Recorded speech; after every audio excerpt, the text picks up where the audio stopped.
Welcome once again to 720 and 720. We are very fortunate to have a big-time guest with us today. We have a Duke legend, an ESPN legend, I guess now an Under Armour legend, and I guess a lawyer back in the day, kind of. We have Jay Bilas. Jay, welcome to 720 and 720.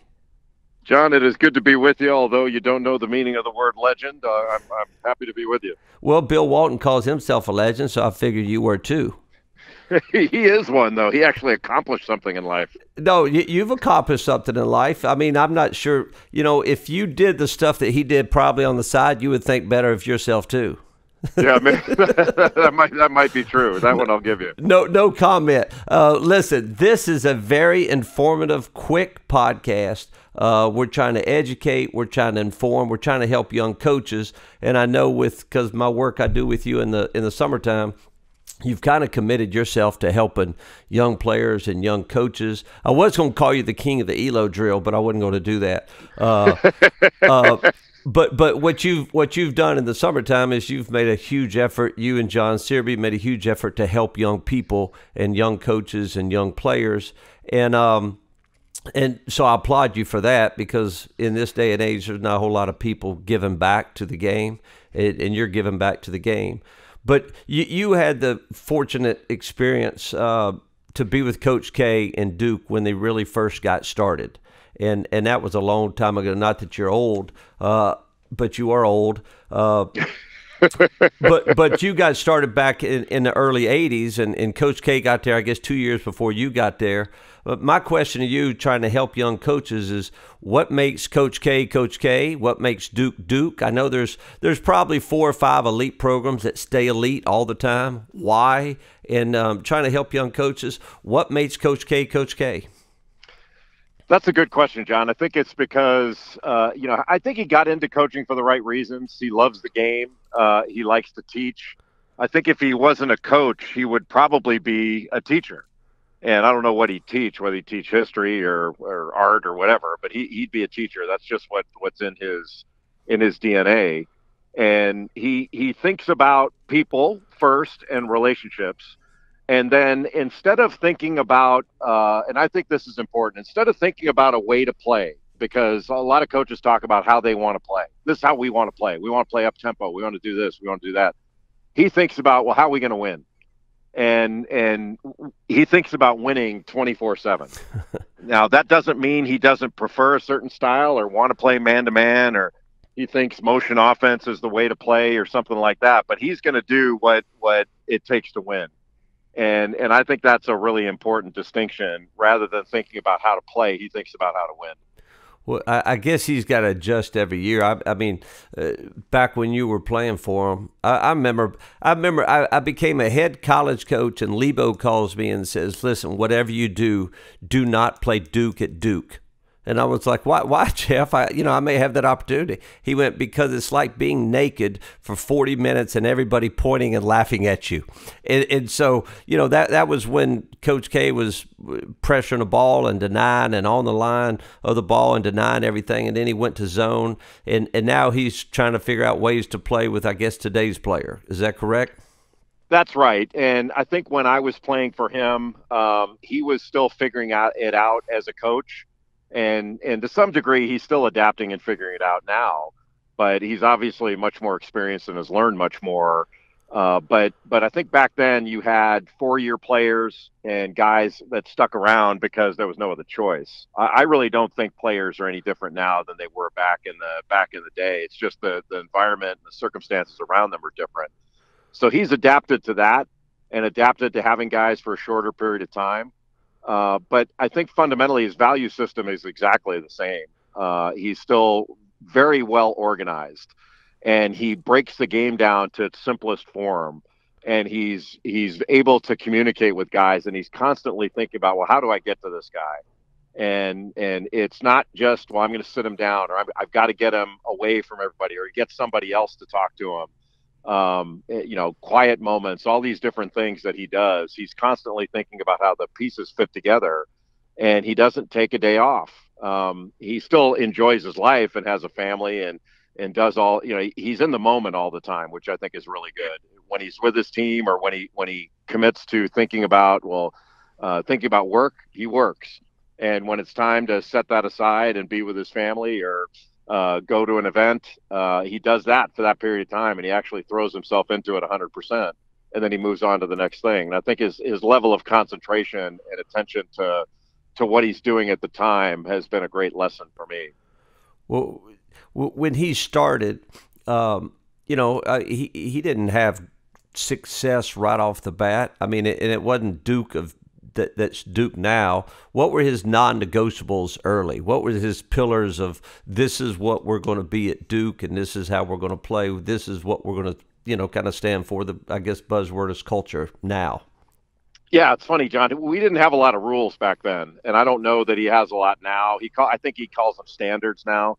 But basically, our standards at the time, back in the early '80s, were be on time, play hard, and be a good teammate, and don't do anything stupid. It wasn't said exactly that way, but uh, we were expected to comport ourselves the right way and handle ourselves in a first class manner. We were expected to take care of our off court stuff and do our work. And then when we came to practice, we were expected to play and to work and to communicate with one another and to be honest. Like he was always, I guess he did have one rule, and that's we were going to look each other in the eye. And I'd never heard anybody really say that. My parents might say, "Hey, look at me when I'm talking to you," that kind of thing. But his thing was whenever we talked to one another, we're going to look each other in the eye. And we never dropped our heads in a huddle, never dropped our heads in a meeting. Everybody was upright. And, we didn't have a rule sit up straight or anything, but it is remarkable when you're looking at somebody in the eye, you do sit up straight. And so communication was a big deal for us. And he was very forthright and at times brutally honest. But you always knew from the very first time I met him, you always knew that you were getting exactly what he was thinking. And so you knew he wasn't lying to you. And that was not, as you know, that is not true of everyone, and it's certainly not true of all coaches or anyone in any profession. Well, number one, I think looking people in the eye, especially in today's world, no one does that. We look at our phones and we're so self-absorbed with doing other things. Looking your teammate in the eye, looking your coach in the eye, instead of waving them off and walking away. You think he's still got that? You think he's still got that rule? Looking. I do. I've heard him say that, and I know he talked about it. He actually that was one of the standards they had with the Olympic team was we're going to look each other in the eye and do this. But I don't think it was like this third grade rule he had. It was just this thing about, hey, this is the way we want to do this, and this is what we get out of it. It was kind of like when he talked to us about talking on the court. Like I had never had a coach before I got to college emphasize talk. It just had never happened. That wasn't the level at which my coaches were when I was in high school. I grew up in Los Angeles. Never once did anybody say talk on defense. And so when I got to college, that was the emphasis. And I remember him saying, like, if you are talking, you are going to be down in a stance and you will be in the right position. And it was true. But it was hard to talk. That was a difficult task, and it was something that had to be. It was a learned behavior that I regretted that I hadn't learned before I got to college. And that's one of the reasons. Like we always like in when you and I work together, I know that's something you emphasize, and it's something I've really emphasized because the sooner a young player learns that, the further along they'll be, and they'll pick up other things a lot quicker. If you can talk it defensively, you can do it. If you're talking about if you're going to blitz a ball screen or you're icing a ball screen or you're trying to get, if you can talk it, you can do it. Same thing like writing notes. If you are in high school and college, if you'll write the note, you will remember it. And so I think talking, I think that is still vital. You said Coach K, I think we all got in the business for the right reasons. I think few people are able to stay in the business for the right reasons, and the money gets in the way, and fame gets in the way, and everything gets in the way. How, I mean, there's no one had more fame and money thrown at him, and NBA opportunities thrown at him than Coach K. How's he stayed? How's he stayed in the business for the right reasons? I think this answers for me more than our listeners. I think he loves it. He loves the everyday part of it. He still gets a bang out of putting a team together and enjoying the day to day part of it. And he still gets a bang out of winning. Like, winning is not a relief to him. It's still a joy. And I do know that he feels the different pressures that come with his station in life now. That it's almost like he's not allowed to lose anymore. No, And he's and our it, Olympic coach. He can't lose. I mean, yeah, he is above losing now on the college level. but even at Duke, when they lose, other coaches, when they lose, it's a learning experience. Hey, this loss may have been good for us and something. It's almost like we don't allow him to do that, and we don't allow his players to do that. They had a game recently where they lost to Gonzaga, and they had a chance to win it at the end. And the criticism that the players got, especially one of the players, was, a freshman kid, was way over the top relative to what other players get. But part of you is saying, well, that's what you signed up for. But he's still dealing with the same kid. It's just because you put a Duke uniform on that kid doesn't make him bulletproof. And so he's navigating that stuff, which is a little bit different. And then, but the other part of it, John, is like he still enjoys the same things he did when he started. It's just different now. Like, there's more money involved and all that. Everything's better. Like, he drives a better car. He lives in a nicer house. He doesn't have to worry about getting fired. That stuff doesn't exist for him anymore. But he still enjoys the day to day part. And you've heard me tell this story. It was a revelation to me about watching a TV show where Alec Baldwin was talking to a bunch of acting students about should they go to LA or New York to further their acting career. And he asked them a really, really profound question. He said, well, let me ask you, do you want to be an actor or do you want to be a famous actor? Because if you want to be an actor, you can act anywhere. You can act in local theater, summer style. And he listed all these things that I don't understand about acting. But I equated it to coaching or even my profession. Like, do you want to be a coach or do you want to be a famous coach? That if you want to be a famous coach, maybe your priorities are a little bit different. But if you want to coach, you get the same, like a high school coach that coaches in a very small town in the Midwest gets the same, if not more, satisfaction from the job that Coach K gets. He or she is just not as famous. And I think if you have that value system and look at it, that like, this is why I'm doing this. That's the joy of the job in my judgment. Well, the first thing you said about Coach K is kind of, I'm old like you, is John Wooden. John Wooden always said he was a teacher at UCLA. He wasn't a coach there; he was a teacher. And you said Coach K thought of himself as a teacher. Bobby Knight was a teacher of the game. And I don't think we have a ton of teachers left. I think we got a bunch of guys. Not every one of them, but a lot of guys who are trying to kind of self-promote and move up a little quicker. Just be a teacher. Just do what's right. Like a Mike Young. Mike Young beat South Carolina at South Carolina last night. He just does things right, slowly, and follows the process. He doesn't, and that's what Coach K did. That's what Bob McKillop did. They do the process, and winning results come from it. I think that's right, John. But I think the overwhelming majority of coaches are doing it for the right reasons and are trying to do the right thing. I think the world has changed and circumstances are totally different. There's more involved now, and there are more pressures that go with it. There are more pressures that the players face, and you're dealing with a different cut of parent than you used to. I mean, the parent used to drop the kid off at the gym, and the coach's word was law. Yep. And if the kid came home complaining, my parents would say, well, what'd the coach tell you to do? Then do it. Like, that's not my problem. That's your problem. And that's not what happens anymore. The parents are at all the practices, and even the camp that you and I run. We have to have programming for the parents because they're around all the time. That wasn't the case when we were kids. And you can sit and lament how it used to be, or you can act positively to impact it the right way. Like at our camp, and I'm not trying to promote our camp, but at our camp, we don't sit and complain about things. We go, here's how we're going to do it here. And it's remarkable how the players respond to it, and the parents do too. And so if you do it, do it your way and communicate with everybody, include everybody in the process, and you're transparent about it, you're probably going to be okay. And if you're not okay, then maybe it's time that you got out of there. Because maybe if you're doing it, if you're doing it, you think the right way, and you're upholding a certain standard, well, maybe you should find somewhere else. And sometimes that revelation can be freedom too, that you find a better fit. Well, he's got a great fit there. And that's another thing.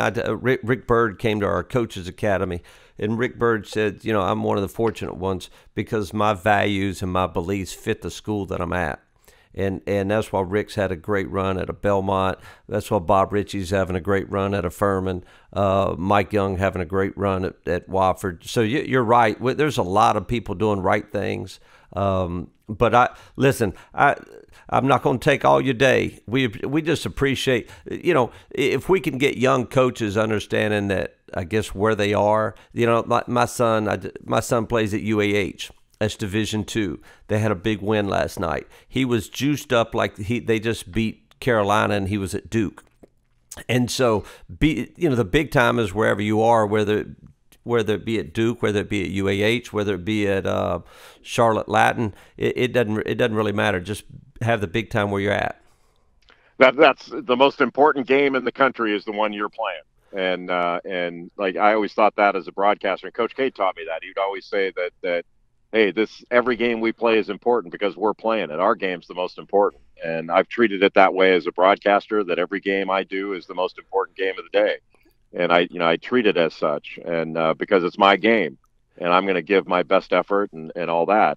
So this is a noble profession. Like coaching is a noble profession, and as grateful as I am to all of my teachers, and I am extraordinarily grateful, there is no teacher I'm more grateful toward than my coaches, because they held authority and power and judgment over the most important thing in the world to me when I was younger, and that's the game.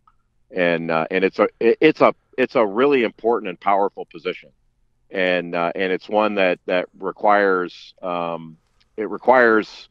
your best effort and your best effort for the players. And someday the players are going to be talking about you, and how do you want to be talked about and remembered. And that's one of the things I think about every day when I go into something is, well, wait a minute, like how do I, the people who taught me the game, I think of a certain way, and I've had good ones and bad ones, and I've had great ones, and I also had the greatest one that's ever done this. I wonder if when they were, going to work every day, they thought about, I wonder how my players are going to regard me when it's all over, and if they would have handled things differently.